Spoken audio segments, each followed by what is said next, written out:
નમસ્કાર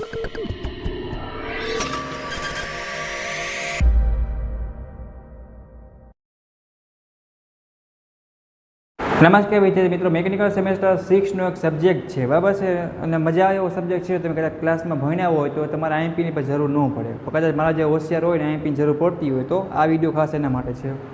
સબ્જેક્ટનું નામ છે fabrication technology, diploma mechanical semester 6ની અંદર આ સબ્જેક્ટ આવે છે. અને આ સબ્જેક્ટના આઈએમપી પ્રશ્ન આપણે ફ્રી ઓફ કોસ્ટ રાખ્યા છે. પાવર પ્લાન્ટ અને આઈ થિંક ડીએમઈ અને કેટ કેમના હશે મિત્રો, એ પણ ઈટીનો ખર્ચો મેન્ટેન થાય એ માટે.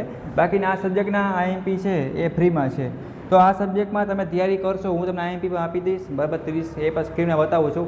એ પહેલાં ખાસ 2 પોઈન્ટ ધ્યાનમાં રાખવા જેવા છે કે બધાય મિત્રો આકૃતિ દોરતા નથી. પછી શું થાય કે વાંચી ગયા બધું સાચું લખ્યું ફેલ થાય. એનું એક કારણ શું? તો કે ફિગર બધા મિત્રોને દોરવાની છે. બીજું એ કે જીટીનું પેપર સ્ટાઇલ પ્રમાણે બધા મિત્રોને પેપર લખવાનું છે, જેથી કરીને માર્ક્સ સારા આવશે અને સારામાં સારા સ્કોર થશે. કદાચ 60 માર્ક્સ ન હોય, 50 ન હોય, પણ 70માં તેવી માર્ક તો આવી જાય, હું તમને ગેરંટી આપું છું. ઓકે, તો અને બીજી વાત કરીએ, જે મેં આઈએમપી પ્રશ્ન ટોપ બનાવ્યા છે તે જીટીયુ એક્ઝામમાં ખરેખર વારંવાર પૂછાતા હોય, અને જે આઈએમપી હોય એ પ્રશ્ન છે, અને ગુજરાતી ઇંગ્લિશ બે ભાષામાં હશે.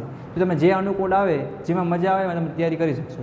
તો ચાલો આપણે સ્ક્રીન ઉપર જઈએ અને ક્વેશ્ચન નંબર 1થી આપણે આઈએમપી છે તમને બતાવું. એ બધા મિત્રો લખીને પાકા કરી નાખવાના છે. અને આવું જ બધા સબ્જેક્ટનું આઈએમપી મટીરિયલ મેળવવું હોય, બરાબર, તો આપણી યુટ્યુબ ચેનલ ગુજરાત એન્જિનિયરિંગ એકેડમીની પ્લેલિસ્ટમાં પણ હશે.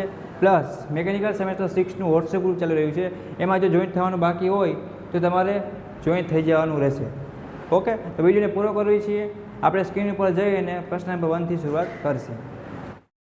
અને ઇંગ્લિશ બંને ભાષામાં પ્રશ્ન આપેલા હશે. તમને જે અનુકૂળ હોય ફેબ્રિકેશન ટેકનોલોજીમાં એમાં તમે તૈયારી કરી શકો છો, બરાબર મિત્રો. તો પહેલો પ્રશ્ન અહીંયા તમને એવો આપેલ છે, કોઈ પણ થર્ડ છે. જો હવે ઘણીવાર ગુજરાતી મીડિયમ વાળા છોકરાને પહેલા ચોખવટ કરી દો કે જીટીયુનું પેપર તમે લખો ત્યારે ઘણીવાર જીટીયુ વાળા છે પ્રશ્ન એમાં ચેન્જીસ કરી નાખે, ઉચ્ચાર અર્થ ચેન્જ થઈ જાય. તો જવાબ બધાને આવડતો હોય, પણ ઘણીવાર શું થાય તો કે એક ક્વેશ્ચનના કારણે તમારા માર્ક્સ કપાય, એમ કરતા કરતા 2-3 માર્ક્સ તમારા વયા જાય. તો એ વસ્તુ ધ્યાન રાખજો. થર્ડ પાર્ટી ઇન્સ્પેક્શન એજન્સીઓ છે ને એ તમારે જણાવવાની છે. તો ઇંગ્લિશમાં હોય તો સ્ટેટ એની 3 થર્ડ પાર્ટી ઇન્સ્પેક્શન જે એજન્સી હોય, બરાબર. ઇંગ્લિશ રકમ છે એ માન્ય ગણાશે. ગુજરાતી મીડિયમ વાળા હોય કે ઇંગ્લિશ મીડિયમ વાળા હોય એ તમારે ખાલી જોવાનું રહેશે.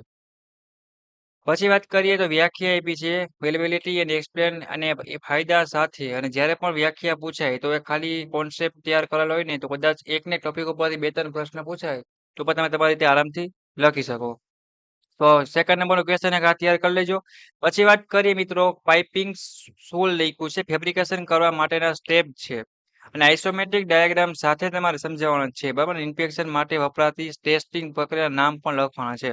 તો પ્રશ્ન બહુ મોટો છે એટલે 7 માર્ક્સના આવા ક્વેશ્ચન ઘણીવાર પૂછાતા હોય છે, તે પણ ખાસ જોઈ લેવાનો છે.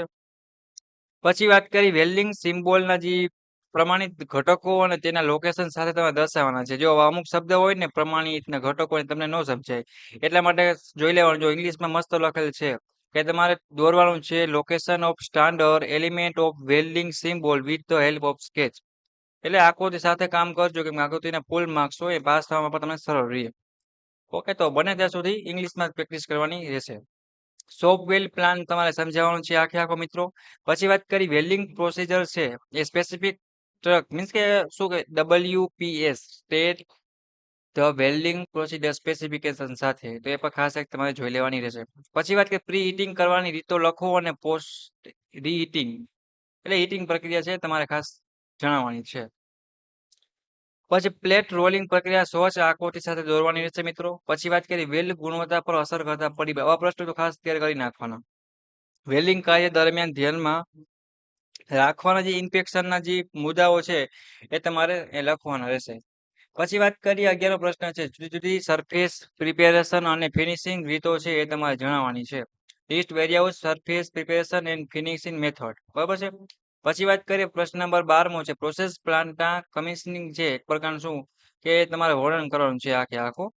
તેનો પ્રશ્ન વાત કે ઇન્સ્ટોલેશન અને જો આ ઇરેક્શન મીન્સ કે ઇન્સ્ટોલેશન એન્ડ ઇરેક્શન વચ્ચેનો તમારે તફાવત આપવાનો છે. તમારો તેનો પ્રશ્ન એક આ હતો.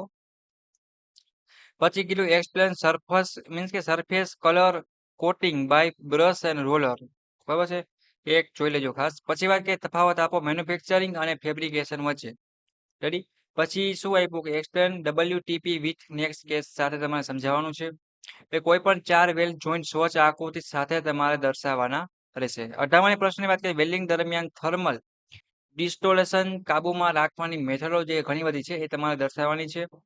પછી 19મો પ્રશ્ન શું કહેવા માંગે છે ટૂંક નોંધ લખવાની છે કેના વિશે LPT વિશે. તો એ પણ ખાસ તમારે જોવાની રહેશે. પછી વેલ બેડ ટેસ્ટિંગનું વર્ગીકરણ કરો અને કોઈ પણ એક તમારે છે એ આકૃતિ સાથે તમારે સમજાવવાનું છે. પછી કોઈ પણ એક સરફેસ તૈયાર કરવાની પ્રોસેસનું તમારે વર્ણન કરવાનું છે. ડિસ્ક્રાઇબ એની વન સરફેસ પ્રિપેરેશન પ્રોસેસ. પછી ક્લાસિફિકેશન કીધું વાલનું બરાબર છે કે ઘણા બધા પ્રકારના વાલ હોય જેમ કે બટરફ્લાય છે, બોલ વાલ છે એવી રીતના ઘણા બધા. તમારે કોઈ પણ એકની આકૃતિ સાથે સમજાવવાનું છે. પહેલા તમારે ક્લાસિફાય કરી દેવાનું કે આટલા પ્રકારના આખા કેટેગરીમાં આટલા વાલ હોય છે. પછી વાત કરી છે સ્વચ્છ સ્કેચ સાથે એટલે કે આકૃતિ સાથે તમારે શું કીધું કે પ્લેટ રોલિંગ છે એ તમારે આખું સમજાવવાનું છે બરાબર. તો આટલા પ્રશ્નો ખાસ કરેલા હોય તો પણ તમારે પાસિંગમાં ક્યાંય પ્રોબ્લેમ ન હોય. પછી વેલ્ડિંગ પ્રક્રિયા એનું શું કીધું કે WPS શોર્ટમાં નામ જો પૂછાય તો પણ તમારે તૈયાર કરીને વેલ્ડિંગ પ્રોસિડર પૂછી એક પ્રકારની સ્પેસિફિકેશન WPS એ તમારે આખી સમજાવવાની છે. પછી પાઇપિંગ સ્પૂલ છે બનાવવાના પગલાઓ છે બરાબર છે એ તમારે ખાસ તૈયાર કરવાના છે. પછી વાત કરી થર્મલ તણાવ દૂર કરવાની પદ્ધતિઓની યાદી બનાવવાની કોઈ પણ એક તમારે પદ્ધતિ સાથે સમજાવવાની છે. 27 પ્રશ્નની વાત કરીએ તો ચુંબકીય પરીક્ષણના કાર્ય સિદ્ધાંત એટલે કે વર્કિંગ પ્રિન્સિપાલ તમારે સમજાવવાનું છે અને તેના ફાયદા એટલે કે એડવાન્ટેજ અને ડિસએડવાન્ટેજ સાથે. ઓકે, તો એ પ્રશ્ન પણ 7 માર્ક્સનો મોટા પ્રશ્ન ઘણા પૂછાય છે. તમારે તૈયારી આપણી હોવી જોઈએ. પછી વાત કરીએ વિવિધ પ્રકારના વેલ્ડિંગ ખામીઓની યાદી બનાવવાની છે. રેડી, એટલે ઇંગ્લિશમાં શું કહી શકાય list the various type of welding defect. પછી પાઇપિંગ માટે ઉત્થાનના પગલા જો આવા શબ્દ હોય ને એટલે આપણે એમ થાય ઓહ હું આવી ગયું બરાબર. તો એ પ્રમાણે તૈયારી કરવાની. એટલું બધું અઘરું ના હોય, ઇંગ્લિશમાં વાંચી લેવાનું કે અમુક વર્ડ ગુજરાતી કરતા ઇંગ્લિશમાં સહેલા પડે. પછી સપાટીના આવરણની પદ્ધતિની નોંધણી કરો અને સ્કેચ વડે તમારે આકૃતિ સાથે સમજાવવાનું છે. આ 30 પ્રશ્ન એવા છે કે જીટીયુ એક્ઝામમાં ફેબ્રિકેશન ટેકનોલોજીમાં મોસ્ટ ઓફ વધારે પૂછાતા હોય ને એટલા પ્રશ્ન તમને આવડતા હોવા જોઈએ. બીજા તમે પ્રશ્ન વાંચો કે ન વાંચો એ પહેલા તમારે આટલા પ્રશ્ન તમને તૈયારી કરી નાખવાની અને પેપર સ્ટાઇલ પ્રમાણે જીટીનું બધા મિત્રોનું પેપર લખવાનું છે. એના પર વિડીયો આપણી યુટ્યુબ ચેનલ પર પહેલા બનાવવાનો જ છે. એના સિવાય જો વાત કરીએ તો શું કીધું મેં કે આકૃતિ એટલે કે ડાયાગ્રામ જ્યાં પૂછાતા હોય એ તમારે કમ્પલસરી અને ફરજિયાત પાકા કરવાના બરાબર. તો એના કારણે માર્ક્સ વધારે મળે અને પાસ થવામાં પણ સરળ રહે. તો બધાને જીટીયુ એક્ઝામ માટે ફેબ્રિકેશન ટેકનોલોજીમાં જો ઓલ ધ બેસ્ટ કહેવાની જરૂર નથી કેમ કે સબ્જેક્ટ એટલો હાર્ડ નથી, મોસ્ટ ઓફ થિયરી વાળો છે અને ડાયાગ્રામ દોરેલો હોય તો આરામથી પાસ થઈ જાવ. અને ઇલેક્ટ્રિક સબ્જેક્ટ છે તો ઘણા બધા મિત્રો રાખ્યો હોય છે, ઘણા બધા મિત્રોને પાવર પ્લાન્ટ ને કેટ કેમ વગેરે બધું એવી રીતના હશે. તો આશા રાખું છું કે સબ્જેક્ટમાં પાસ થઈ જાવ. હવે કોઈને કંઈ પણ ડાઉટ ક્વેરી ક્વેશ્ચન હોય તો મને ચોક્કસપણે કોમેન્ટ કરીને જણાવજો. અને હું આશા રાખું છું કે છેલ્લા સેમમાં છો તો બેકલોગ કેટી વગર બધા મિત્રો છે એ પાસ થઈ જશે બરાબર. છેલ્લા સેમમાં જો બેકલોગ કેટી ન હોય તો વધારે સારું કેમ કે હવે તમારે નહીં તો જોબમાં જશો અથવા તો ઘણા મિત્રો એવા છે કે ડિગ્રી કરશે હાયર એજ્યુકેશન માટે. તો બેકલોગ કેટી આવશે તો બધું પ્લાનિંગ બગડશે. તો આખું સેમેસ્ટર તમે જે કર્યું હોય મને ખબર છે ઘણું બધું હોય પણ હવે ખાલી પાસિંગ થવાની વાત છે તો હવે બધું લેટ ગો કરીને આરામથી પાસ થઈ જવાનું રહેશે. તો ઓકે, હું આશા રાખું છું કે સબ્જેક્ટમાં બધા મિત્રો છે એ એટલીસ્ટ 70 માંથી 23 માર્ક તો લઈ આવશે. Thank you for watching Gujarat engineering academy YouTube channel.